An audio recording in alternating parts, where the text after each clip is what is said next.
तो equation number 2 मैंने लिख लिया है। तो अब यहाँ पर इक्वेशन नंबर 2 देखते हैं। देखिए, the coach of a cricket team, एक क्रिकेट टीम के कोच, ठीक, बॉयज़ क्या, एक मिनट, शायद मैंने लिखने में मिस्टेक किया है। हाँ, ये हो गया बाय 3, ये 3 है, 3 बैट्स एंड 6 बॉल्स फॉर कितने में ख़रीदा है, 3900। तो यहाँ पर एक क्रिकेट टीम के कोच ने 3 बैट और 6 बॉल ख़रीदे हैं। कितने में ख़रीदे हैं, 3900 रुपये में ये ख़रीदे हैं, ठीक। और आगे क्वेश्चन पढ़ते हैं। Letter C buys another bat and 3 more balls of the sum kit for 1300, ठीक। तो यहाँ पर अब क्या बोल रहे हैं, उसके बाद उन्होंने फिर से एक बैट और 3 बॉल ख़रीदे हैं, जिसकी कीमत उनको 1300 रुपये पड़ी है। तो अब हम आगे देखते हैं इसमें और क्या दिया हुआ है। ये तो हमारे 2 इक्वेशन के बता दिए कि इसके आधार पे हमें इक्वेशन बनाना है। अब देखते हैं, represent this situation algebraically and graphically, और जिसको देखो यहाँ पे ये भी बोल सकते हैं, मतलब ग्रामेट्रिकली भी बोल सकते हैं, क्योंकि ये वर्ड बहुत बड़ा है और हम मैथ वाले हैं। मैथ वाले की थोड़ी इंग्लिश और राइटिंग दोनों ख़राब होती है, ठीक। तो आप लोग थोड़ा एडजस्टमेंट कर लीजिएगा, धीरे धीरे सही हो जाएगी। तो हमारा ये 2 इक्वेशन के कैसे बनेंगे ये बता दिया है। तो अब हम यहाँ पे क्या करते हैं, इक्वेशन तैयार करते हैं और इक्वेशन बनाते हैं, फिर देखते हैं कैसे ये सॉल्व, और इसको ग्राफ के मेथड से फिर सॉल्व करते हैं। तो सबसे पहले इक्वेशन बनाया जाए। Let's the cost of bat, ठीक। तो यहाँ पे बैट की कीमत x हमने मानी और बॉल की कीमत y हमने मानी, ठीक। हमने x और y की कीमत हमने बैट और बॉल की कीमत मान ली है x और y में, ठीक। तो अब हम यहाँ पर क्या करेंगे, सॉल्यूशन करेंगे। तो यहाँ पर सबसे पहले क्या दिया हुआ है, तो इसमें डायरेक्ट हम लिखेंगे कि, ठीक। तो यहाँ पर हमें दिया हुआ है, हमारे पास बैट कितने हमने शुरुआत में लिए, बैट्स 3 बैट्स लिए, तो 3x बैट हो गया। और बॉल कितने लिए, बॉल्स हमने 6 लिए थे, तो ये हो गया हमारा। अब हम इसको इक्वेशन के फॉर्म में डालते हैं। तो इक्वेशन के फॉर्म में क्या होगा, 3x, यहाँ पर y होगा, सॉरी, ठीक है, आप लोग समझ जाइए, 6 और y, ठीक, प्लस इक्वल टू 3900। हमने यहाँ पे प्लस क्यों लिया, क्योंकि ये दोनों की कीमत इतनी हो रही, मतलब ये दोनों को जोड़ने के बाद हमें ये मिल रहा है। अब ऐसा तो है नहीं कि ये पहले से दिया हुआ है और ये दोनों बीच में अपने आप दोनों में से कोई एक घुस गया है, ऐसा तो है नहीं। ये दोनों को मिलाकर जो कीमत है वो इतनी है, इसके लिए हमने यहाँ पर प्लस लिया। तो इस अनुसार हमारा इक्वेशन नंबर 1 तैयार हो गया। अब इक्वेशन नंबर 2 में देखो, ये है इक्वेशन 2 के लिए कंडीशन क्या दी गई है कि बाद में उन्होंने एक बैट लिया है और 3 बॉल लिया है। तो यहाँ पर x प्लस 3 बॉल है तो 3y हो जाएगा, ठीक। और जिसकी कीमत कितनी है 13, तो मतलब इक्वल टू 1300, ठीक। तो हम यहाँ पे लिखेंगे x plus 3y equal to 1300, equation number 2। अब यहीं से हम क्या करेंगे, इसके ग्राफिकल के कोष्टक बॉक्स निकाल लेते हैं, ठीक। तो देखो, तो इक्वेशन 1 के लिए हम पहले बॉक्स बना रहे हैं। यहाँ पर सामने, यहाँ पर ऐसे करके इक्वेशन 1, और यहाँ पर इक्वेशन 2, ठीक। मैंने नाम ये ऐसे लिख दिया है। तो अब देखो क्या है, यहाँ पर सबसे पहले क्या दिया हुआ है, 3x plus 6y equal to 1300 दिया हुआ है। तो हम यहाँ पर x की कीमत पहले लेते हैं, फिर उसके बाद y की कीमत लेंगे, या नहीं तो x से ही काम चला लेंगे। तो हम सबसे पहले यहाँ पर x की कीमत क्या लेते हैं, 100। तो हमने यहाँ पर x की कीमत क्या ली, 100। तो यहाँ पर है, तो यहाँ पर हमने 100 रखा, 100 इंटू 3 किया तो 300 हो गया। तो 300 हो गया, तो 300 को इक्वल टू के ये साइड लाए। तो 13900 में से क्या करेंगे, 300 माइनस करेंगे तो हमारे पास कितना बचेगा, 3600 बचेगा। अब 3600 बचा, उसके अपॉन में 6 कर देंगे, मतलब 6 से डिवाइड करेंगे। तो 6 जा 36 हो गया, तो 6 बार में गया। तो 6 यहाँ पे लिखेंगे, और साथ में कितने हैं, 2 0। आपको समझ में आ रहा है, नहीं आ रहा हो तो मैं लिख के बताता हूँ, ठीक है। समझ में आना ही चाहिए। मैं इसके लिए अब इसके आगे का मैं लिख के बता देता हूँ। तो अब हम यहाँ पे क्या करेंगे, जो y की कीमत है उसको हम लोग 300 ले लेते हैं। y इक्वल टू 300 लिया, ठीक। तो 3x plus 6 into 300 equal to में 3900 हो गया। ये तो दिया ही है पहले से ही।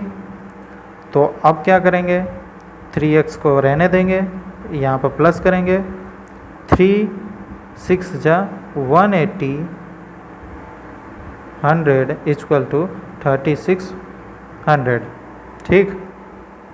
अब इसको हम क्या करेंगे, ये साइड लेकर आएंगे और फिर डिवाइड करेंगे।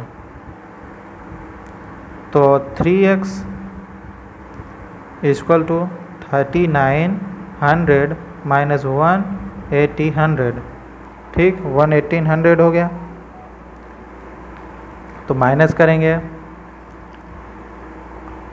तो हम क्या करेंगे, सबसे पहले देखो 3900 माइनस 180 माइनस करने के बाद हमारे पास क्या बच रहा है, 2100। काउंट करके भी देख सकते हो, मैं ऐसे नॉर्मल बता देता हूँ। 9 है, 8 है, 9 में से 8 गया, 1 बचा, ठीक। 3 है, 3 माइनस 1 किया तो यहाँ पर 2 बचा, 00 एडिचिट। और यहाँ पर 3x है, तो x यहीं रहने देंगे, 3 को इसके अपॉन में ले लेते हैं। तो ये अपॉन में आ गया यहाँ पर 3, और 3 कट गया 7 बार में, तो यहाँ पर 700 x की वैल्यू आ गई। तो हम यहाँ पर लिखेंगे 700, ठीक है। अब नेक्स्ट पॉइंट, मतलब अगले वाले इक्वेशन के लिए देखो, अगले वाले इक्वेशन में भी हम क्या करते हैं, x की वैल्यू 100 ले लेते हैं। 100 लिया तो यहाँ पर 100 हो गया, ये साइड आया तो माइनस हो गया। तो माइनस होने के बाद यहाँ पे कितना बचा, 200। 3 4 जा 12, 3 4 जा 12, तो 4 बार में डिवाइड हो गया, और 00 है, 00 आ गया, ठीक। ये वाला मैं आपको ऐसे ही बताऊंगा। अब यहाँ पर हम क्या करेंगे, अब हम ले लेते हैं यहाँ पर, चलो हम यहाँ पे लेते हैं x की वैल्यू 300 ले लेते हैं इस बार। x की वैल्यू हमने कितना लिया 300, तो x की जगह पे हमने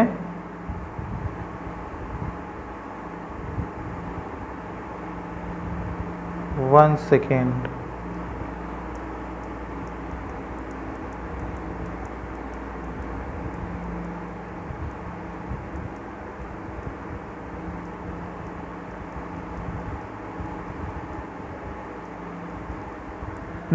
तो देखो ये दिया हुआ है 300 रखेंगे यहाँ पे, 300 हो गया।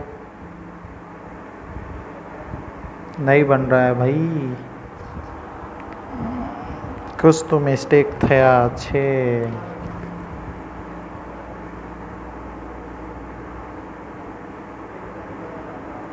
तुम्हारा सा है, कुछ तो मिस्टेक थे आज है। इससे सबसे पहले हम क्या करते हैं, हम क्वेश्चन में पहले देखते हैं, क्वेश्चन से ही हमारा मिस्टेक हो रहा है। तो क्वेश्चन में हमें कितना बॉल बोला है बाद में लेने के लिए, 3 मोर बॉल्स बोला हुआ है, ठीक है, 3 मोर बॉल्स बोला है, तो ठीक है। तो यहाँ पर हम इसको 400 ले लेते हैं, ठीक, ये 400 लिया, तो यहाँ पर 400 हो गया, 400 माइनस 13 करेंगे तो 900 बचा, 900। अब इसको 900 काट देंगे, 3 से डिवाइड करेंगे तो यहाँ पर कितना बचेगा 300 यहाँ पर आया। तो हमारे पास दोनों इक्वेशन के बॉक्स बन के तैयार हो गए हैं। अब हम क्या करेंगे, ग्राफिकल में मतलब ग्राफ में इसको सॉल्यूशन करके देखते हैं, ठीक है। तो अब देखो मैंने ग्राफिकल मेथड तैयार कर लिया है, मतलब ग्राफ बनाकर तैयार कर दिया है। तो अब यहाँ पर ग्राफ में हम इसका सॉल्यूशन देखते हैं। हमारे पास दोनों इक्वेशन के सॉल्यूशन हमारे पास है बॉक्स के फॉर्म में, ठीक। तो अब देखो x है, x हमारा कितना है 100 है, और y हमारी कितनी है 600 है।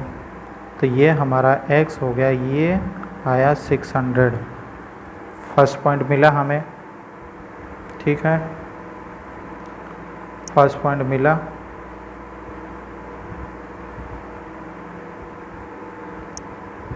तो यहाँ पे हमें फर्स्ट पॉइंट मिल गया।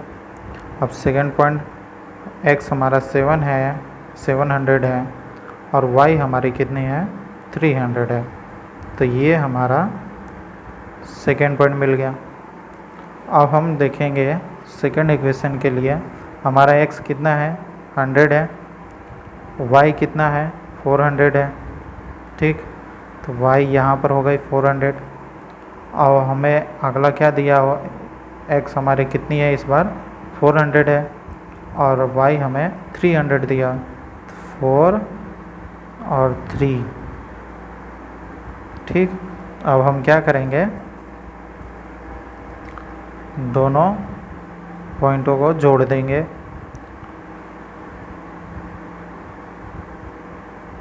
ये पॉइंट जुड़े और यहाँ ये पॉइंट जुड़े, ठीक। तो ये हमारे सॉल्यूशन हो गए। यहाँ पर हम लिख देंगे 100 एंड 400, 100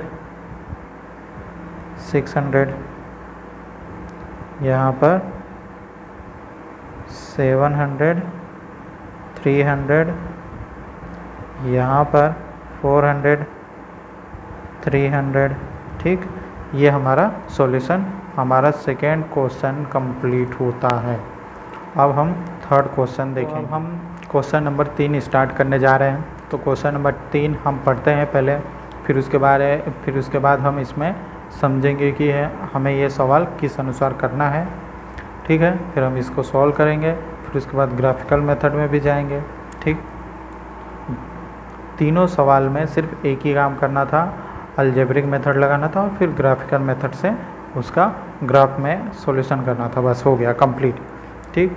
तो अब स्टार्ट करते हैं, क्वेश्चन पढ़ते हैं। देखो, the cost of 2 kgs of apples, 2 kilo Apple खरीदा एक, और and 1 kg of grapes, 1 kilo अंगूर, ऑन अ डे, एक दिन, वाज फाउंड टू बी 160, मतलब दोनों को खरीदने पर उसको कितना पे करना पड़ा, 160, मतलब दोनों 1 किलो अंगूर और 2 किलो सेव खरीदने पर उसको 180 रुपये पे करने पड़े। तो आफ्टर अ मंथ, एक महीने के बाद, the cost of 4 kgs of apples, मतलब 4 किलो उसने सेव लिए, एंड 2 kgs ग्रेप्स, 2 किलो अंगूर लिए, इज 300, तो इतने के लिए उसे 300 रुपये चुकाने पड़े। और आगे पढ़ते हैं, represent the situation algebraic and graphical, यही 2 मेथड दिए हुए हैं, ठीक। और इसी 2 मेथड से आपको पूरे चैप्टर करने पड़ेंगे, पूरे चैप्टर के सवाल सॉल्यूशन हो जाएगा। तो अब देखते हैं, अब इसमें सॉल्यूशन करते हैं, चलो। Let's the cost of 1 kg Apple, ठीक, 1 kg एप्पल x, और ग्रेप्स के लिए ले लेते हैं, ग्रेप्स हो गया हमारा y, ठीक। तो हमारे पास अंगूर और सेब के हमें 1-1 किलो के दाम मिल चुके हैं। तो अब यहाँ पर हम इक्वेशन करने के लिए इसको तैयार करते हैं। तो देखो, 2 kg Apple, 2 kg of Apple, ठीक, एंड 1 kg ग्रेप्स, ठीक। तो अब यहाँ पर लिखेंगे, तो 2x plus y equal to 160, उसको पे करने पड़े। ये हमारा इक्वेशन नंबर 1 हो गया। अब इक्वेशन नंबर 2 के लिए जाते हैं। तो यहाँ पर हमें 4 किलो लिया मैंने सेब, x हो गया, 4x हो गया, प्लस 2 किलो लिया मैंने अंगूर, और दोनों को मिला के मैंने 300 रुपये दिए। ये हमारे पास 2 इक्वेशन कंप्लीट हो गई, दोनों इक्वेशन हो गया। अब हम क्या करेंगे, अब इसका बॉक्स बनाते हैं। तो देखो, इसका बॉक्स तैयार करते हैं। इक्वेशन 1 के लिए, इक्वेशन 2 के लिए, ठीक। आपको दिख रहा है ना, दिख ही रहा है बराबर। बार बार में कैमरा चेक करना पड़ता है कि कहीं ऊपर नीचे तो नहीं मैं लिख रहा हूँ आपको दिख ही नहीं रहा हो, ठीक। तो अब बॉक्स बना लेते हैं। एक्स वाई दोनों जगह पे। अब हम यहाँ पर इक्वेशन 1 को सबसे पहले सॉल्व करेंगे। तो इक्वेशन 1 के लिए देखो, हम क्या लेते हैं, सबसे पहले 60 ले लेते हैं। अगर सेव 60 kg है तो हम इक्वेशन 1 में रखेंगे 60, मतलब 6 2 जा 120, मतलब 120 हो गया। 120 को हम ये साइड लाएंगे तो वो 160 में से 120 माइनस हुआ, तो हमारे पास कितना बचा, 40। तो y की वैल्यू हमारे पास कितनी हो गई, 40। तो यहाँ पर लिखेंगे 40। अगर हम यहाँ पर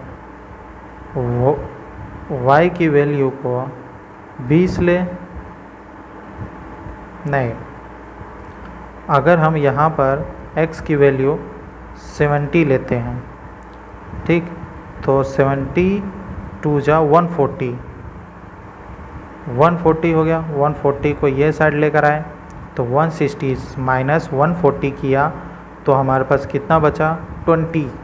तो y इक्वल टू 20, तो हमारे पास 20 आ गया। अब हम सेकेंड इक्वेशन के लिए करते हैं। तो सेकेंड इक्वेशन में हमने फिर से y की वैल्यू को हम क्या मानते हैं, 30 मान लेते हैं, 30 लिया y की वैल्यू को। अब 3 2 जा 6, तो यहाँ पर 16 हो गया। 16 को ये साइड लाए तो यहाँ पर 16 हो गया। 300 माइनस 60, 300 माइनस 60 240, 240 बता मतलब 240 बच रहा है। अब 4 को उसके अपॉन में ले गए, 240 के अपॉन में 4 ले गए, तो 4 6 जा 24, तो 4 6 जा 24, तो हमें कितना मिला, 60 मिल गया। ठीक, अगर हम यहाँ पर x की वैल्यू 50 लेते हैं, ठीक, तो 5 4 जा 20, तो एक 0 है मतलब 200 हो गया। तो 200 माइनस 300 माइनस 200 किया तो हमारे पास यहाँ पे 100 बचा, 2 उसके अपॉन में आ गया, तो 50 बचा हमारे पास डिवाइड करने के बाद।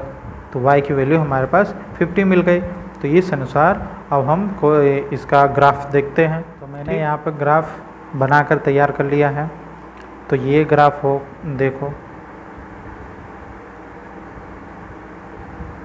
ठीक, ये यहाँ पर हमारा x प्लस में हो गया, y प्लस में हो गई। यहाँ पर y डैश होता है जो माइनस होता है, x डैश होता है जो माइनस होता है। ठीक, ये हुआ। तो अब हम यहाँ पर देखेंगे पहले हमें क्या दिया है। तो पहले हमारी x कितनी है, 60, ये हो गई, और यहाँ पर y कितनी है, 40, ये हो गई। दोनों को सामने करते हैं, ये आया यहाँ पर, हाँ, ये हुआ हमारा फर्स्ट पॉइंट 40 60। ठीक, अब हम देखते हैं सेकंड वाला। तो x हमें दिया हुआ है 70 और y हमें दी हुई है 20, तो यहाँ से उड़कर यहाँ पर आ गया। ये फर्स्ट इक्वेशन के दोनों पॉइंट कंप्लीट हो गए। सेकंड देखते हैं। सेकंड में हमें x कितना दिया हुआ है, 60, और y दिया हुआ 30, तो ये हो गई हमारी पहला। और दूसरा हो गया हमारा x दिया हुआ 50 और y भी दी हुई है 50, तो ये हमारा यहाँ पर आ गया दूसरा। अब हम यहाँ पे क्या करेंगे, लाइन लेंगे। ये फर्स्ट लाइन हो गई और ये सेकंड लाइन हो गई। आप इसमें थोड़ा टेढ़ा मेढ़ा हो जा रहा है, लेकिन आप जब ग्राफ में बनाएंगे तो आपका एकदम बराबर परफेक्ट आएगा। ठीक, तो यहाँ पर मैं इक्वेशन 1 जो था वो लिख देता हूँ, 2x plus y equal to 160, और यहाँ पर लिख देता हूँ equation 2, 4x plus 2y equal to 300। ठीक, यहाँ पर मैंने लिख दिया। और पॉइंट आप दर्शा देंगे यहाँ पर, जैसे ये पॉइंट मैंने लिया था 70 20, ये पॉइंट लिया था मैंने 60 30, ऐसे करके आप पॉइंट दर्शा देंगे। और यहाँ पर हमारा चैप्टर 3 का 3.1 कंप्लीट होता है। ठीक, तो अब इसके बाद नेक्स्ट क्लास बहुत जल्द मिलेगी। नेक्स्ट क्लास मतलब एक्सरसाइज 3.2 की बहुत जल्दी वीडियो आने वाली है, और साथ साथ 11th का चैप्टर नंबर 1 का इंट्रोडक्शन वीडियो बहुत जल्द मतलब 1 या 2 दिन के अंदर अपलोड हो जाएगा। ठीक है, तो आपके दोस्त या भाई जो भी 11th में गए हों उनको ज़्यादा से ज़्यादा शेयर करना, और जो 12th के बच्चे हैं उनके लिए चैप्टर नंबर में 2 स्टार्ट करने जा रहा हूँ, सेम 1 का चैप्टर नंबर 2। ठीक, जो आप लोग को मालूम है 11th में आप पढ़ चुके हैं, उसी का सीधा वो अपोजिट है। ठीक है, तो मिलते हैं अगले क्लास में। तब तक आप अपना ख्याल रखें, सुरक्षित रहें। मिलते हैं, टिल देन, गुड बाय।